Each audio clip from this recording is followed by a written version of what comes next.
It's time for the RoD Dynasty podcast. Let's go!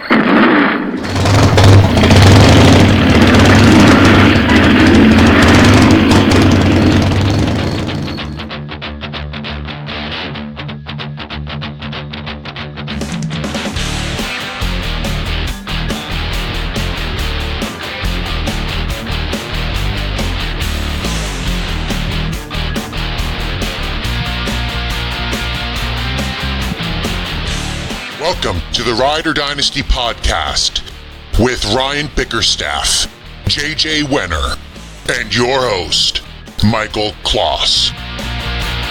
Welcome, Riders! This is the RoD Dynasty pod, and we will be bringing you a recap of all the week's games and players to watch. Once again, I am joined by my esteemed colleague. What's the good word, Eric? Hey, JJ, I'm not gonna lie. I still don't know what that reference means. I'm pretty sure I'm too young for that reference, but happy to be here. All right, well, we have a lot in store for you tonight. Remember, give us a follow on Twitter at RoD Dynasty, and then like and subscribe our pod. If you leave a review, we promise to read it on air. We're going to start tonight with a segment from my brother from another mother, as Michael will go ahead and introduce us to Klos's Korner. We are then going to take a look at this past week and let you know which players you should scoop up and which players you should sell now. And then after that, we're going to hear from our friend Ryan Bickerstaff about a Devy prospect that you might not know of yet. And then finally, we're going to hit you with some of the late-breaking news that you need to know. Eric, are you ready to do this? Absolutely. Let's get started. All right. Well, Riders, I think if you check your GPS, you will see that you are about to enter Klos's Korner.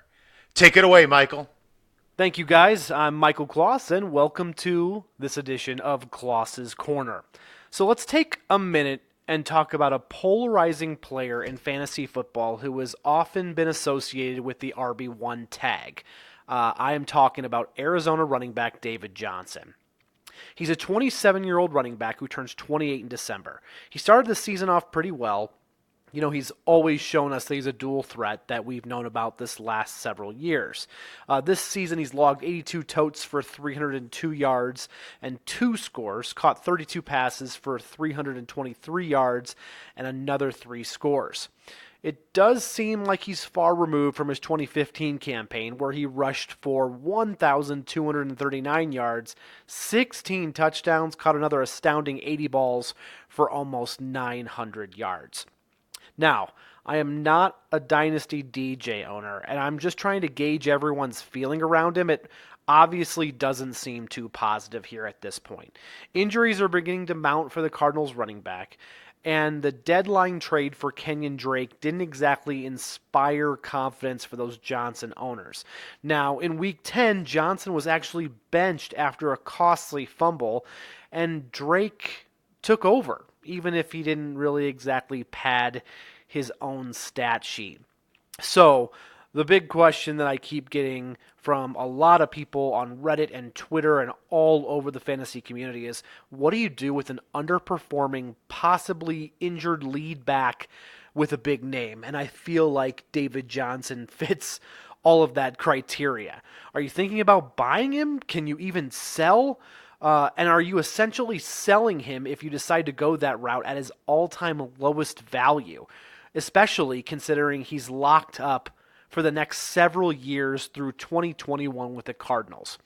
So here's the moment where you really have to stop and take a breath and not be too reactive here. So, as you well know, there really aren't that many tacos in your Dynasty League. We hope, right? You're listening to the RoD Dynasty podcast, so hopefully you've got a little bit of an edge here. Now, I'm plainly not buying. That's just me. So that's half of the equation I feel like I don't have to discuss. So let's decide that maybe you're a David Johnson owner and you'd like to sell. So, obviously, I understand. It might be difficult to sell an ailing superstar. And yes, I am still giving him that moniker. I just think that your sell high window is closed for now. Now, I still believe, like, again, he carries an elite to semi-elite tag, so if you are going to be dead set on selling him, I'd move him for a 2021st and another piece, nothing less.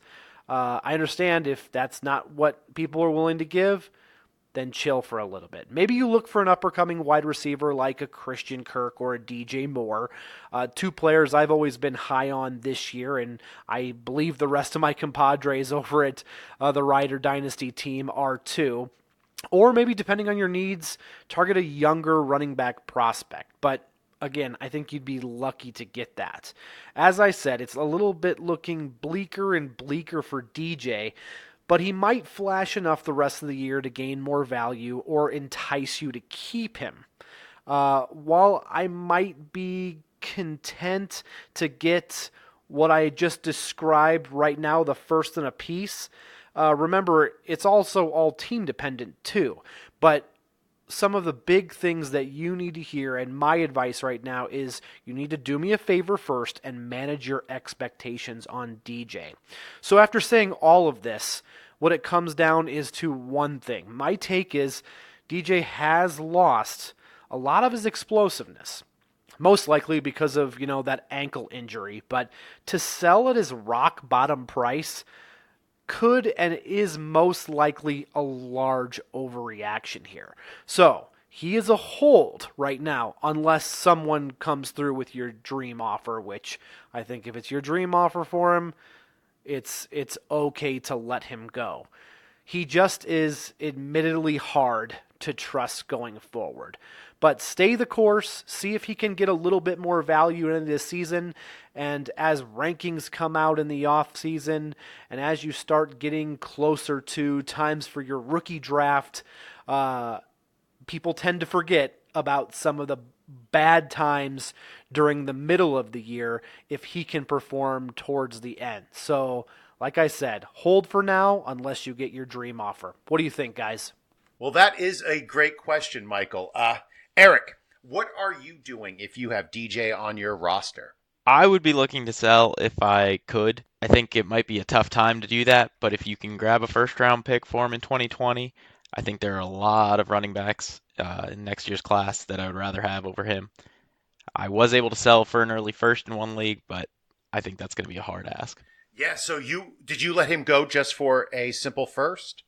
Yes, but it was a pretty early first, so I think it should be around a top 5 pick. Yeah, I don't know if I'd be willing to let go for just a first. Man, I don't know. It depends how early it was. Maybe top 3. I think once you get into the top 5, I don't know if there's anybody that I necessarily want over a proven performer. But, I mean, give me a couple weeks and I'll be, draft happy and want all the picks I can get. But looking at the rest of that game, I mean, the two standouts for me were Kyler Murray and Kirk. I mean, Kyler is finding his rhythm.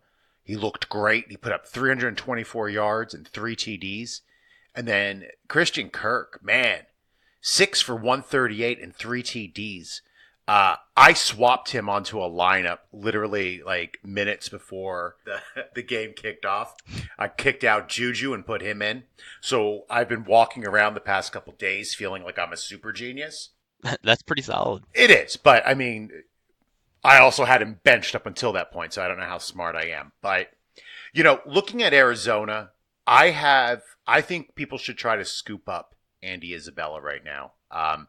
I might be too late on this, but you better buy Isabella now.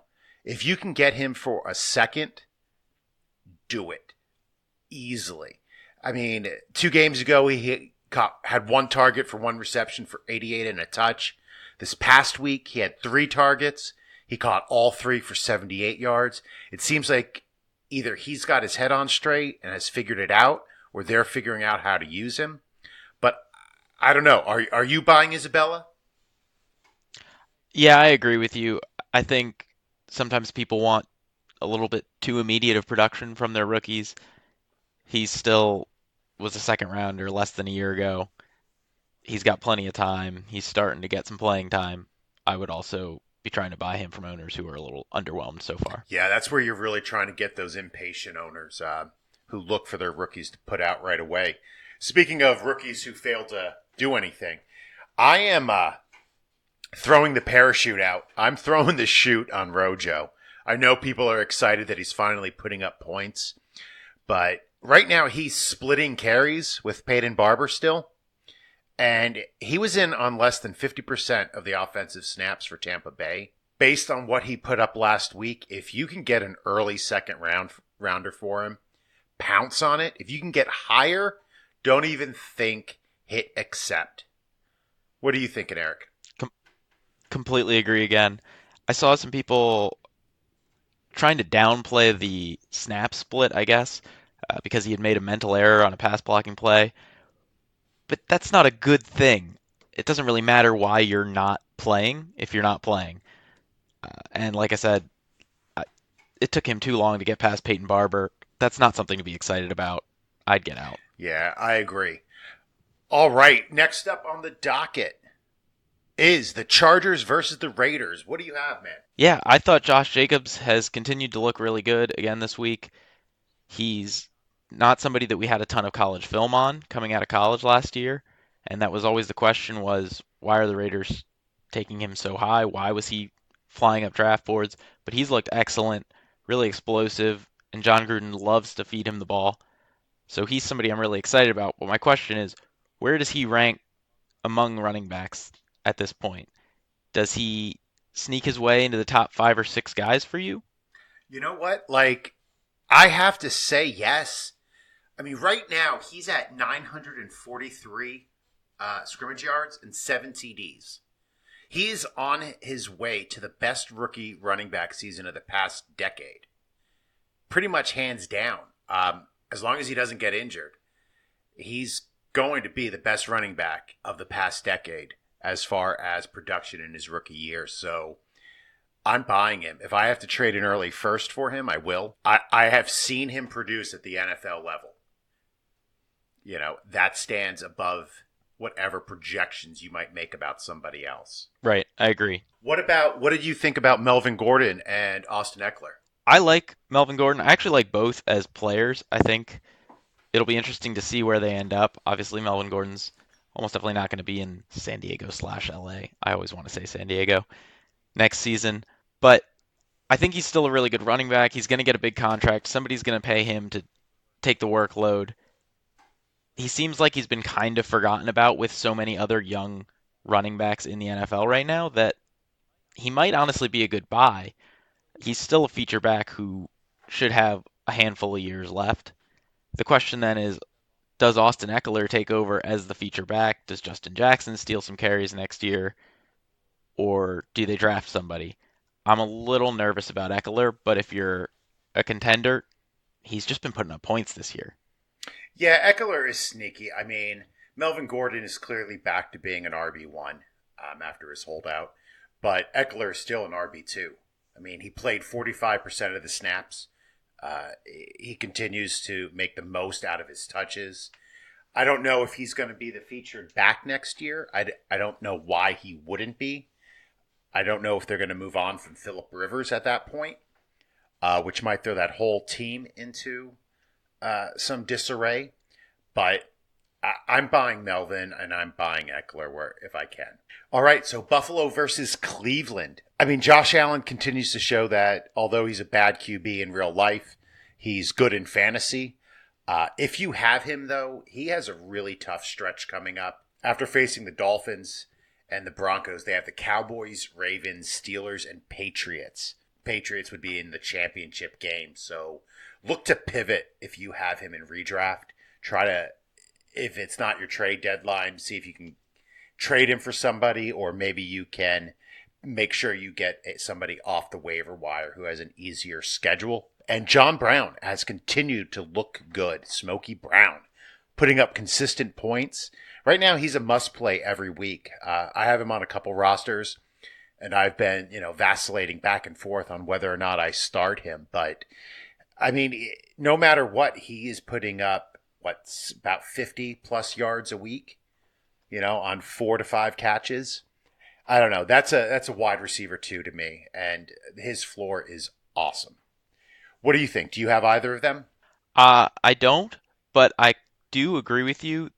Think there's some truth to the fact that he's just somebody who's hung around at this point and gets overlooked because he doesn't have the name recognition. But when you're putting up points, you're putting up points. He's a good buy low for a contender. Yeah, somebody else I'm looking to pick up is Devin Singletary. I mean, I love what he's been bringing to the table lately, albeit on too few touches. If he gets a workload, I really think he's going to produce. Now, this would be a hard scoop because whoever drafted him thinks they have a steal. But wait until the draft is close. Don't try to make moves now unless you need somebody for the playoffs. But wait until the draft gets closer. People fall less in love with players and more in love with draft picks. Maybe you could get him for a second and a third, or a second plus a player. But I think he's somebody definitely to get on board with. As a Devin Singletary fan, would you buy him for a first? No, because I don't think what he brings. I mean, unless I'm in a championship run, but even then, I don't think he's getting enough carries to be relied upon right now. So I'm looking more for the future, and I think I could find somebody in the first round. Somebody's going to fall to me, depending on where I draft, who will be equal to him. That's why I said a second and maybe a third, because you're not going to be able to replace him with a second round pick. Yeah, I agree with that. He's looked better than I expected. I've been trying to sell him in one league where I have him because I'm not a huge fan of him. He doesn't feel like a high upside workhorse running back for the next 10 years, and I know that's an unfair standard to hold anybody to, but he's one of those guys where if he can flash a little as a rookie and you can get a first round pick, I would sell for that. I don't think it's something I can do. That's fair. Is it a league I'm in? No, it's not. Oh, no, it's not. I was going to say we might have worked out a trade on air right now. Yeah. All right. What about Detroit and Chicago? Anybody you like in that game? I like somebody who wasn't in that game. I really like Kerryon Johnson. I like how much they've fed him the ball this year when he was healthy. He wasn't scoring a lot of touchdowns, which made it seem like he wasn't performing from a fantasy perspective, but he's still a pretty good player. He showed out really well last year. I think he's going to come back next year and pick up where he left off as the workhorse running back, and everybody's kind of forgotten about him. Another guy I really like in that game is Marvin Jones as a buy for a contender needing a flex play. He's the sort of guy who, kind of like John Brown, veteran name, not exciting, but he'll put up points. And what I really like about him is he'll put up points and blow up games, which is something that I always like to target for playoff matchups. You're playing the best teams in the league. You need those random 25, 30-point blow-ups from your flex. Yeah, I agree. I mean, as the resident best ball league guy, Marvin Jones is a great best ball player because he'll be quiet for 3 weeks and, like you said, put up 3 TDs on a random Sunday. But I like random Marvin Jones, but I don't know if I'm necessarily. I think I just called him Random Jones, which would be kind of funny. That's pretty I fitting. think that's a good nickname. But yeah, what about Trubisky? 3 TDs. Are you buying him?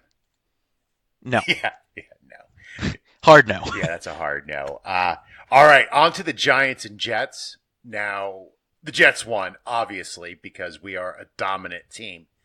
And I say we because I am part of the team, so yeah, leave me alone. But, I mean, Daniel Jones looked good. I picked him up in one league to cover a bye week. I looked very smart again. But it was the Jets. I didn't pick him because he's Daniel Jones. I picked him because he was going against the Jets.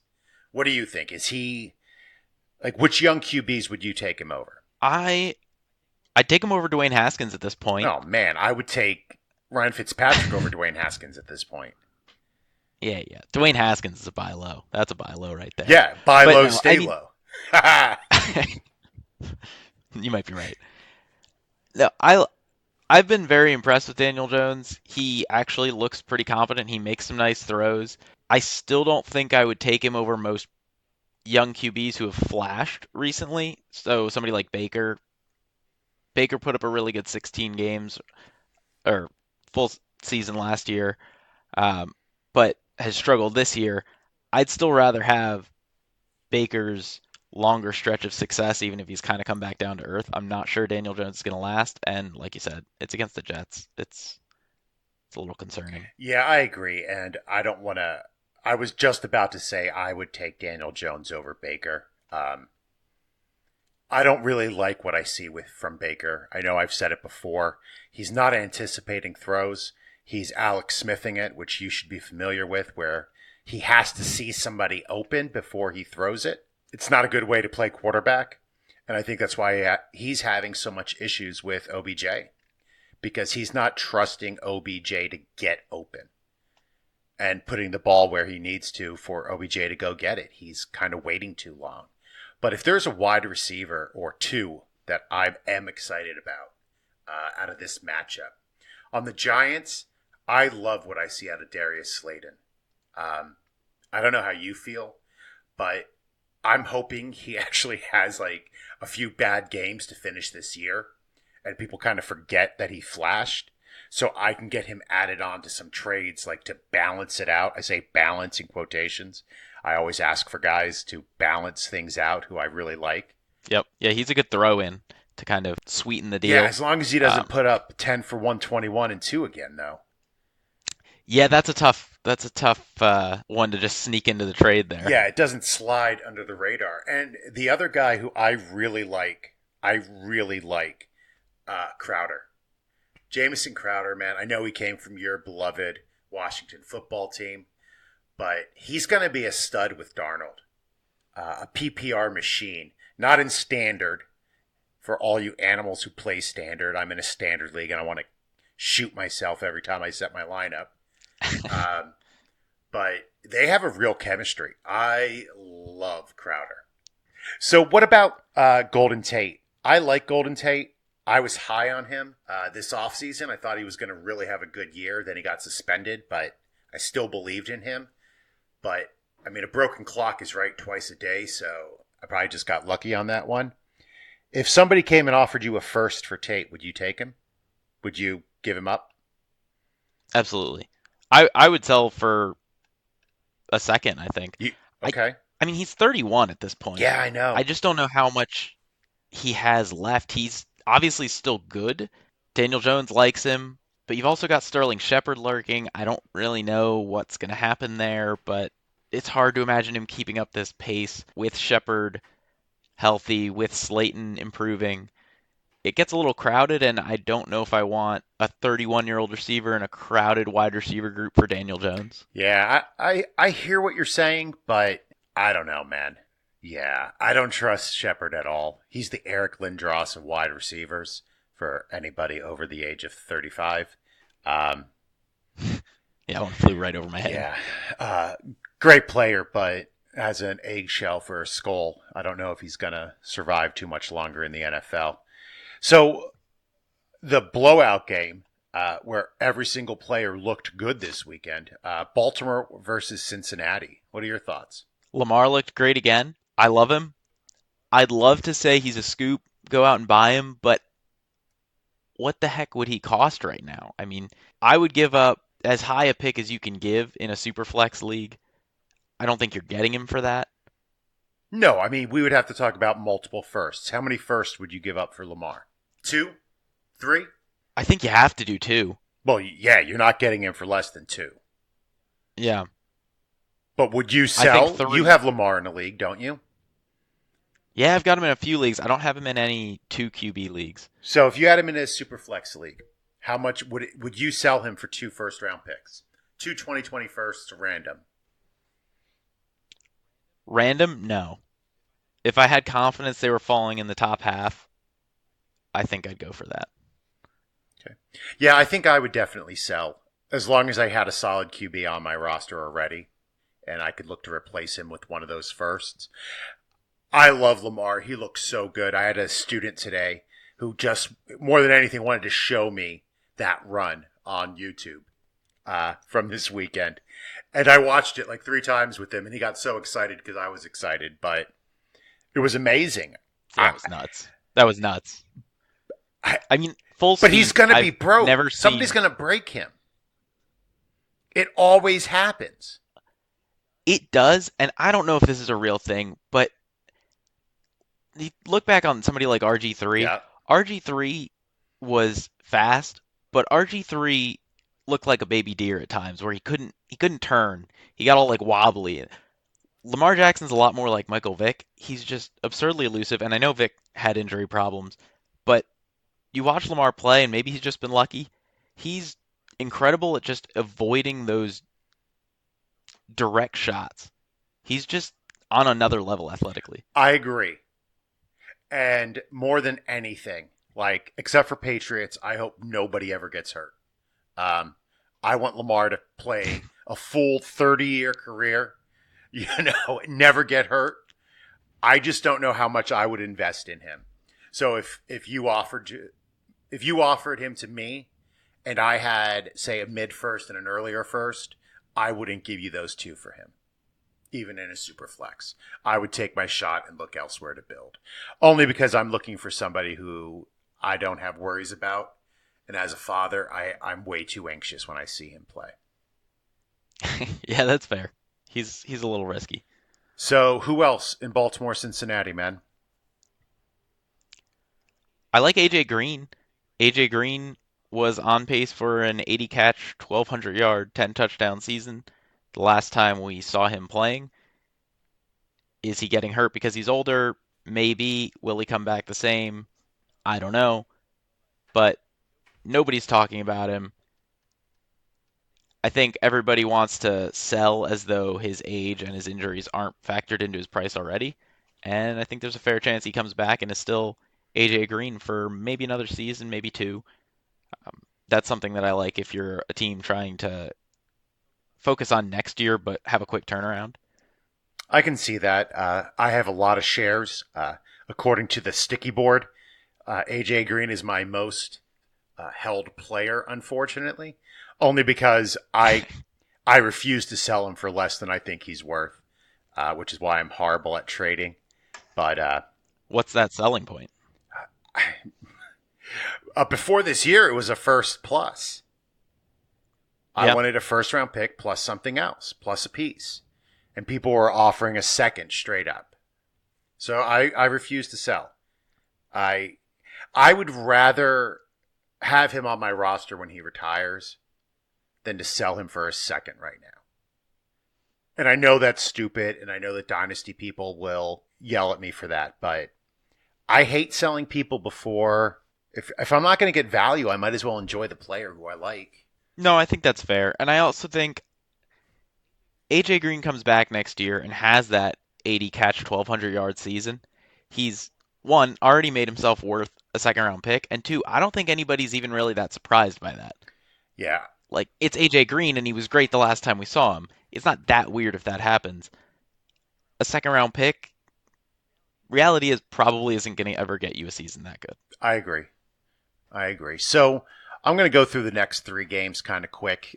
Kansas versus Tennessee. Kansas City versus Tennessee. Mahomes looked great. Tyreek looked great. He got loaded with targets. Mecole Hardman looked good, but just be wary of buying him. I mean, he's only getting 22% of the snaps, so he's being super efficient. Derrick Henry looked amazing. I'm still not buying Derrick Henry, even though I have him on a team. Atlanta versus New Orleans was a snooze fest. I don't even care who's on those teams right now because I'm so mad about them. Miami versus Indy was another just dull game. There were a lot of really bad football games this weekend. Devontae Parker, though, is actually putting up some points. If you can scoop him where you can. I mean, I know I have him in a league and I tried to sell him to a lot of teams and nobody wants to buy him. So Yeah, you tried to sell him. I did try to sell him to you for 2/3 and you didn't want him. Even though he's No, putting up I've wide never been a receiver 2 Devontae Parker numbers. fan. But Yeah, I've just never been a Devontae Parker and I don't fan. think many people are. So that's why I'm saying buy him.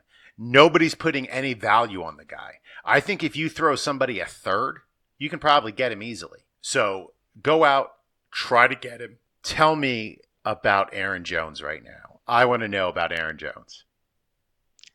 So Aaron Jones has been on quite the tear this season. He's had a pretty weird year. He's not getting a ton of carries.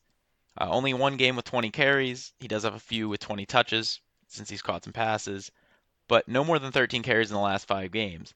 Despite that, he still has 14 touchdowns this season in only 10 games. Helps to play with Aaron Rodgers, I guess.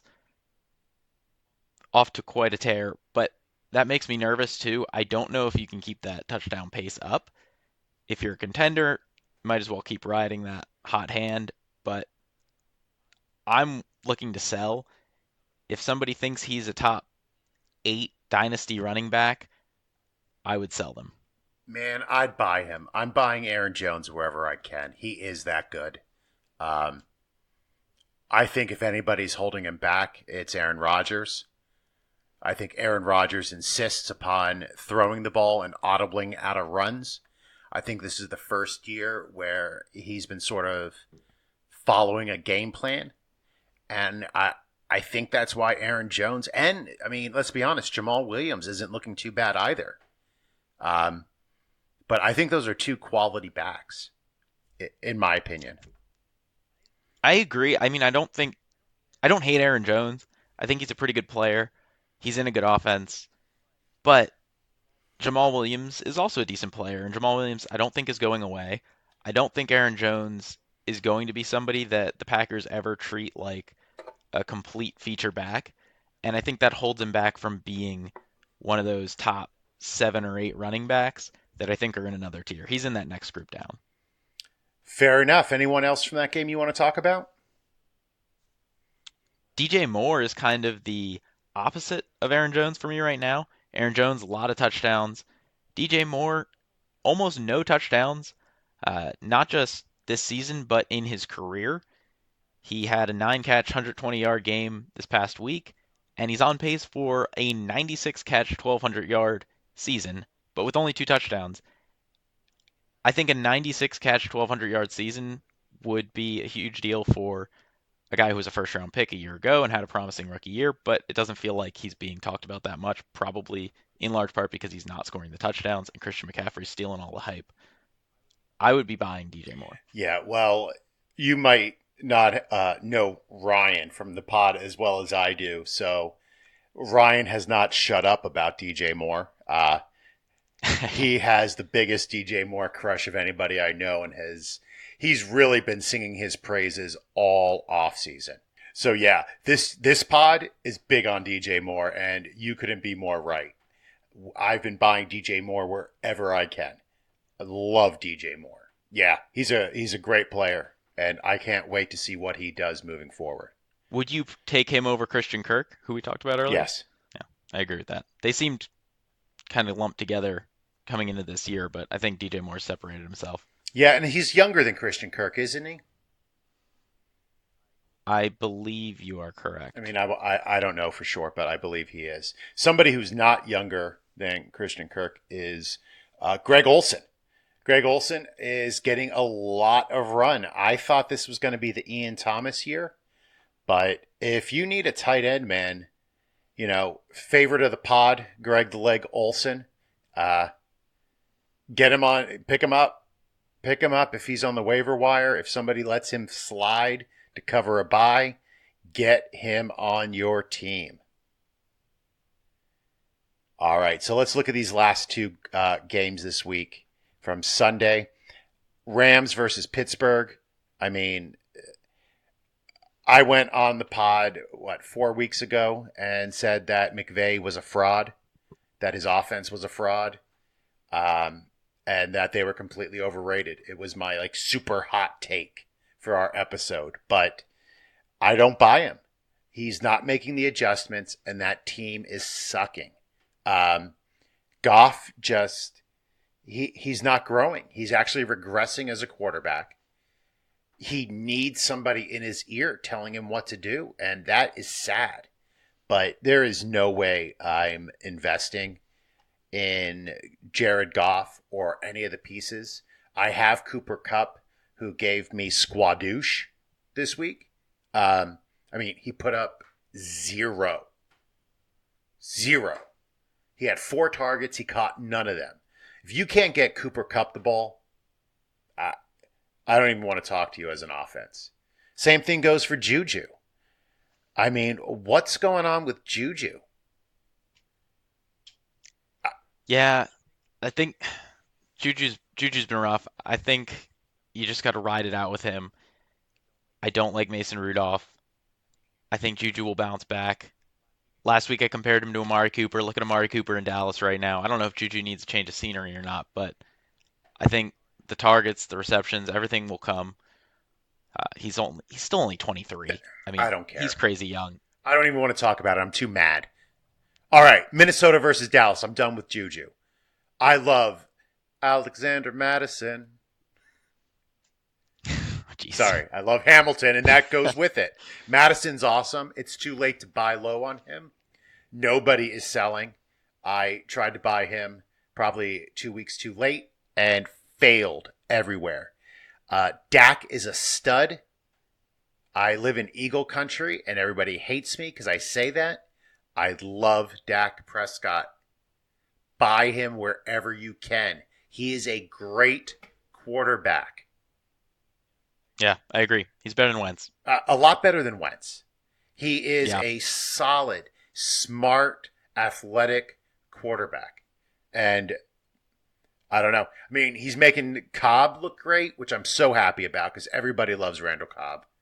If you don't love Randall Cobb, you don't like pizza, cheese, or ice cream, or puppies, or America. So you can go pound sand. Wow. That's a big statement. That's bold. Do you like Randall Cobb? I mean, I like Randall Cobb. Randall Cobb's cool. There you go. Right? Like, you don't have to love him, but nobody hates Randall Cobb. I just didn't know people did love him that much. People should love him that much. You really love Randall Cobb. There's All right. nothing wrong like with it. Randall Cobb. He has 2 B's. Like a corn cob. What's more American than corn cobs? Can't argue with that. Thank you. And Amari Cooper looked great, as usual. I'm not a Cooper fan. I won't buy Cooper, but man, he looks good. Anything to add about Cooper? He's Juju 3 years down the road. Juju's coming back. Yeah, all right. Keep going with Juju. Well, I'm kind of tired of current players. So before we get to the news, our resident Devy dirtbag, Ryan Bickerstaff. Dirtbag is an Air Force term. I'm not actually calling my buddy a dirtbag, but Bickerstaff has pulled some dirt on an interesting prospect. So if you play any Devy, pay attention.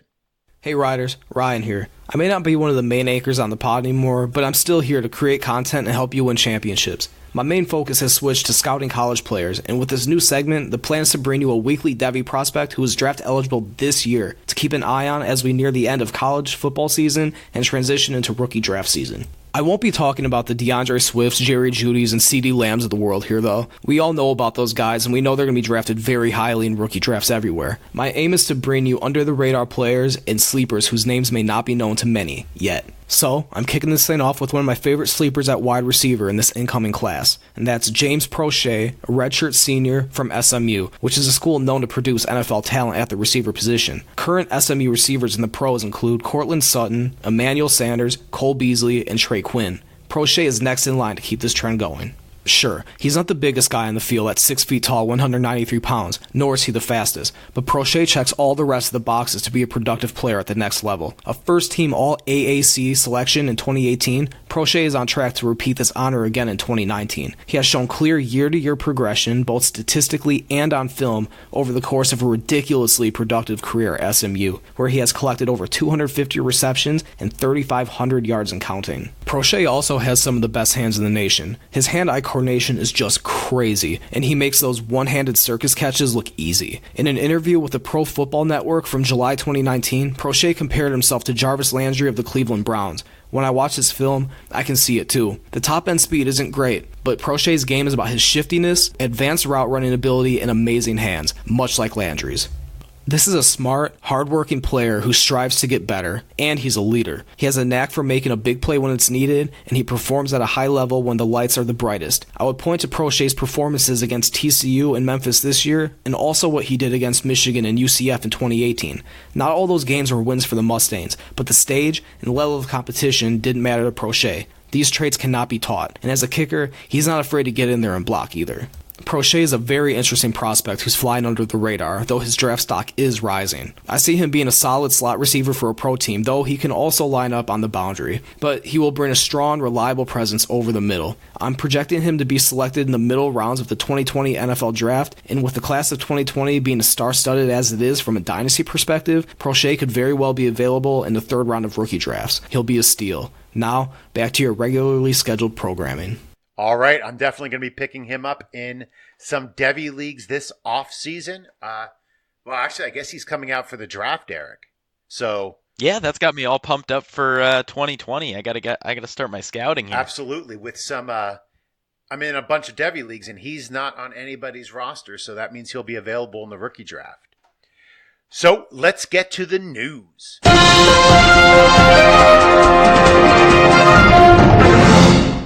Petey Sunshine says that Tyler Lockett won't miss any time. I tend not to believe Petey Sunshine. Pete Carroll tends to over-exaggerate, or I should say under-exaggerate, anything negative about his players. I'm a little bit worried about Lockett, but we'll see what happens. Eric, Drew Lock resumed practicing today. So I guess that means Brandon Allen won't be starting too many more games. How many games do you think Lock is going to play this year? I think he's good to go the rest of the way as soon as he's healthy. Assuming he's fully cleared to play, he should be their guy the rest of the year. They have to find out what they have with him as early as possible. Do you think he's going to win any of those games? Not really. Yep, me neither. All right. Chris Herndon, after an amazing rookie season last year, was on IR. Finally came off of IR. I was excited. Now he's back on IR after breaking some ribs that knocked him out of the game last week. If you have Chris Herndon, are you selling him? No, I think injured players are often a hold for me. Nobody really wants to buy them at that point, and I think a lot of times people come back just as strong after the injury. I doubt you could get much for Chris Herndon at this point. Just hold. Absolutely. Vernon Hargreaves was dismissed from the team for lack of effort after Christian Kirk made him look like a fool. What do you think? Should he have been cut for slacking on the field a little bit? I mean, it wouldn't have happened if he wasn't struggling so much in his career already. I say let him go. All right. I hope the Jets sign him. We need cornerbacks. So going on to Atlanta, who upset my Saints this weekend, knocking me out from my suicide pool. Devonta Freeman could miss about 2 weeks. Are you buying Brian Hill as a replacement? For the short term, sure. I wouldn't really give up anything of value for him. I don't think the Falcons' 2020 lead back is on their roster. What about Quadri Olesen? Same story. I'm just not tempted by either of those guys. Tempted by the fruit of another. So for the hoop and the harm, Austin Hooper is out with an MCL injury. Is that causing you to panic? Do you have Hooper on any rosters? I do not have Hooper on any rosters. Oh! Although, yeah, well, could be a good or bad thing. But, I mean, if he's going to miss some time, I think he's a good buy. He's one of those guys that just never excited people for one reason or another. But he's been killing it all year. He's kind of a sneaky buy at tight end. He's still young. I think you heard his feeling. I think Mrs. Hooper would disagree that he fails to excite anyone. Well, riders, it's that time when we bring this pod to an end. Remember, give us a follow on Twitter at Rider Dynasty. Like and subscribe our pod. If you leave a review, we will promise to read it. Have a great week, everybody. Best of luck this weekend. Boat drinks, everyone. Boat drinks. Thank you for listening to the Ride or Dynasty podcast. If you have enjoyed the pod, please subscribe and leave us a rating and review on iTunes. Follow the guys on Twitter at Ride or Dynasty. You can follow JJ at JJ Wenner. Ryan is at BixPixFFB. And Michael is at Michael S. Klos. Check out our website, rideordynasty.com. And remember, we have your back.